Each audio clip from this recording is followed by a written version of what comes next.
Hi hello Tulunadu ಸೊಬಗು YouTube ಚಾನಲಿಗೆ ಸ್ವಾಗತ ಸುಸ್ವಾಗತ. ನಾನು ನಿಮ್ಮ ಅಕ್ಕಯ್ಯ. ಹೇಗಿದ್ದೀರಾ ಎಲ್ಲರೂ? ಆರಾಮಲ್ಲ? ನಾನು ಇವತ್ತು ಮುಳ್ಳು ಸೌತೆಯೊಂದಿಗೆ ಬಂದಿದ್ದೇನೆ. ಅಲ್ಲಿ ಫೋಟೋದಲ್ಲಿ ತೋರಿಸ್ತಾ ಇದ್ದೇನೆ, ಏನೋ ಒಂದು ಸಿಹಿ ತಿಂಡಿ ಮಾಡಿದ್ದಾರೆ ಅಂತ ಯೋಚನೆ ಮಾಡ್ತಾ ಇದ್ದಿರ್ಬೋದಲ್ಲ. ಇವತ್ತು ನಾನು ಮುಳ್ಳು ಸೌತೆ ಒಂದಿತ್ತು, ಅದನ್ನು ನಾನು ಮುಳ್ಳು ಸೌತೆ ಮೊಳಕ ಮಾಡುವ ಅಂತ ಹೇಳಿ ಯೋಚನೆ ಮಾಡಿ ಅದನ್ನು ಸಣ್ಣಕ್ಕೆ ಕೊರೆದು ಮಿಕ್ಸಿ ಜಾರ್ನಲ್ಲಿ ಹಾಕಿದೆ. 2 ಕಪ್ ಮುಳ್ಳು ಸೌತೆಗೆ 1 ಕಪ್ ಕಾಯಿ ತುರಿ ಹಾಕಿ ಕಡ್ದಿದ್ದೇನೆ. ಸ್ವಲ್ಪ ರುಚಿಗೆ ತಕ್ಕಷ್ಟು ಉಪ್ಪು ಹಾಕಿಕೊಂಡು ಕಡ್ದಿದ್ದೇನೆ. ತುಂಬ ನೈಸ್ ಆಗಬಾರ್ದು, ತರಿ ಆದರೆ ಚೆನ್ನಾಗಿರ್ತದೆ. ನಾನು 1 ಅಚ್ಚು ಬೆಲ್ಲ ತುರಿದಿಟ್ಟಿದ್ದೇನೆ ನೋಡಿ, ಬಾಣಲೆಯಲ್ಲಿ ಹಾಕಿದೆ. ಕಡ್ದಿಟ್ಟಿರುವಂತಹ ಮಿಶ್ರಣವನ್ನು ತೆಕ್ಕರ್ಪೆ, ಚಕ್ಕರ್ಪೆ ಅಥವಾ ಮುಳ್ಳು ಸೌತೆಯನ್ನು ನಾನು ಬೆಲ್ಲದೊಂದಿಗೆ ಮಿಶ್ರಣ ಮಾಡೋಣ. ಸರಿಯಾಗಿ ಮಿಶ್ರಣ ಆಗಬೇಕದು ಚೆನ್ನಾಗಿ. ಬೆಲ್ಲವನ್ನು ಪಾಕ ಮಾಡಿ ಹಾಕಿದರೂ ಚೆನ್ನಾಗಿರ್ತದೆ. ನಾನು ಈ ರೀತಿ ಮಾಡಿದ್ದೇನೆ, ನನಗೆ ಅರ್ಜೆಂಟ್ ಆಗ್ತಾಯಿತ್ತು, ಹಾಗಾಗಿ ಈ ರೀತಿ ಮಾಡಿದ್ದೇನೆ. ನೋಡಿ, ನೀವು ಈ ರೀತಿ ಮಾಡಿ ನಾನು ಹೇಳಿದ ರೀತಿಯಲ್ಲೇ ಮಾಡಿ. ನೀರು ಹಾಕಬೇಕಾದ ಅಗತ್ಯ ಇಲ್ಲ, ಯಾಕಂತ ಹೇಳಿದರೆ ಮುಳ್ಳು ಸೌತೆಯಲ್ಲೇ ನೀರಿನ ಅಂಶ ಇದೆ.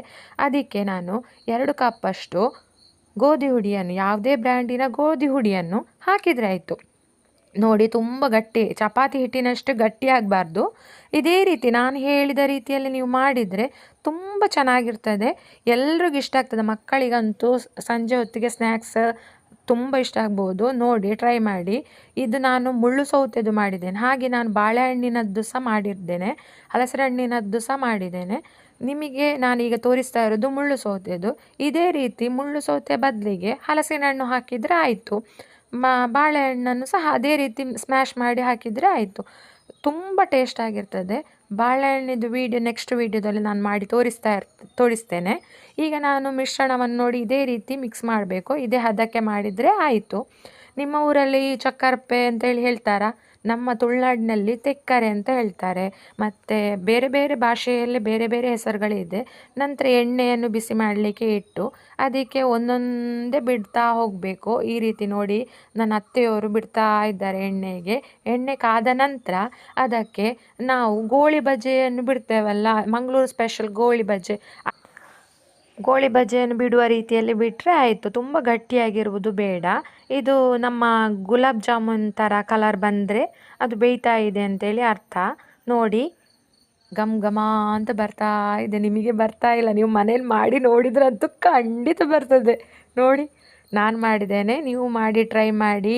ಒಮ್ಮೆ ಹೇಳಿ ಹೇಗಿದೆ ಅಂತ ಕಮೆಂಟ್ ಮೂಲಕ ತಿಳಿಸಿ. ನಮಗೆ ವಿಷಯವನ್ನು ನಾವು ನಿಮಗೆ ಸಣ್ಣ ಸಣ್ಣ ವಿಡಿಯೋ ಮೂಲಕ ತಿಳಿಯಪಡಿಸ್ತಾ ಇರ್ತೇವೆ. ಈ ರೀತಿಯ ಸಣ್ಣ ಸಣ್ಣ ಹೊಸ ರೆಸಿಪಿಗಳನ್ನು ನೀವೊಮ್ಮೆ ಟ್ರೈ ಮಾಡಿ. ಸಬ್ಸ್ಕ್ರೈಬ್ ಆಗದವರೆಲ್ಲ ಯಾರೆಲ್ಲ ಇದ್ದೀರಾ, ಸಬ್ಸ್ಕ್ರೈಬ್ ಆಗಿ. ನಮಗೆ ಇಲ್ಲಿ ತನಕ ಸಬ್ಸ್ಕ್ರೈಬಿಗೆ ಸಪೋರ್ಟ್ ಮಾಡಿದಂಥ ಎಲ್ಲ ನನ್ನ ಯೂಟ್ಯೂಬರ್ ಫಾಲೋವರ್ಸ್ಗಳಿಗೆ ಧನ್ಯವಾದಗಳು. ನಿಮ್ಮ ಅಕ್ಕಯ್ಯ ನಿಮ್ಮೊಂದಿಗೆ ಸದಾ ಇರ್ತಾಳೆ. ತುಳುನಾಡು ಸೊಬಗಿನಲ್ಲಿ ಇವತ್ತು ಸೌತೆಕಾಯಿ ಅಥವಾ ಮುಳ್ಳು ಸೌತೆಯ ಮುಳ್ಕ ಅಂತ ಹೇಳ್ತಾರೆ, ಇದನ್ನು ಮಾಡಿ ತೋರಿಸ್ತಾ ಇದ್ದೇನೆ. ನೋಡಿ, ಕಲರ್ ಚೇಂಜಸ್ ಆಗ್ತಾ ಇದೆ. ನಾನೀಗ ಎಣ್ಣೆಗೆ ಆಯಿತು. ನೋಡಿ, ಈ ರೀತಿ ಫುಲ್ ಆಗುವಷ್ಟು ಬಿಟ್ಟರೆ ಆಯಿತು. ಈಗ ನಾನು ಬಿಟ್ಟದ್ದು ತುಂಬ ಬಿಡಲಿಲ್ಲ ಫಸ್ಟಿಗೆ. ಅಂದರೆ ಹದ ಇದು ಹಿಟ್ಟಿನ ಹದ ನಮಗೆ ಒಂದು ಗೋಳಿ ಬಜೆ ಆಮೇಲೆ ಉಂಡೆ ಕಟ್ಟಲಿಕ್ಕೆ ಆಗಬಾರ್ದು. ನೋಡಿ, ಆ ರೀತಿ ಹದ ಬಂದರೆ ಆಯಿತು. ಕಲರ್ ಚೇಂಜ್ ಆಗಲಿಕ್ಕೆ ಶುರುವಾಗಿದೆ, ಗೋಲ್ಡನ್ ಬ್ರೌನ್ ಗುಲಾಬ್ ಜಾಮೂನ್ ಥರ ಬಿಟ್ಟರೆ ಆಯಿತು. ನೋಡಿ, ಹೇಗೆ ಕಲರ್ ಚೇಂಜಸ್ ಆಗ್ತಾ ಇದೆ. ಈ ರೀತಿ ಕಲರ್ ಚೇಂಜಸ್ ಆದಾಗ ಸ್ವಲ್ಪ ತುಂಬ ಫ್ರೈ ಆದರೆ ಅದು ಕೈ ರುಚಿ ಬರ್ತದೆ. ಈ ರೀತಿ ಆದರೆ ತುಂಬ ಚೆನ್ನಾಗಿರ್ತದೆ. ನೀವೊಮ್ಮೆ ಟ್ರೈ ಮಾಡಿ, ನನಗೂ ಹೇಳಬೇಕು ಹೇಗಾಗಿದೆ ಅಂತೇಳಿ ಕಮೆಂಟ್ ಮೂಲಕ.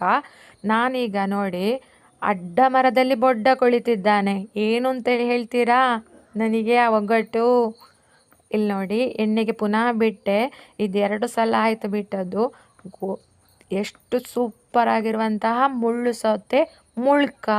ಕೆಲವು ಕಡೆಯಲ್ಲೆಲ್ಲ ಸುಟ್ಟವು ಅಂತ ಹೇಳ್ತಾರೆ. ತುಂಬ ಚೆನ್ನಾಗಿರ್ತದೆ. ಮುಳ್ಳು ಸೌತೆ ಮುಳ್ಕ ಮಾಡಿ ಚಹಾದೊಂದಿಗೆ ಸವಿಯಿರಿ. ಧನ್ಯವಾದಗಳು. ಮುಂದಿನ ಲಾಗಲ್ಲಿ ಸಿಗೋಣ. ಬಾಯ್ ಬಾಯ್, ನಿಮ್ಮ ಅಕ್ಕಯ್ಯ.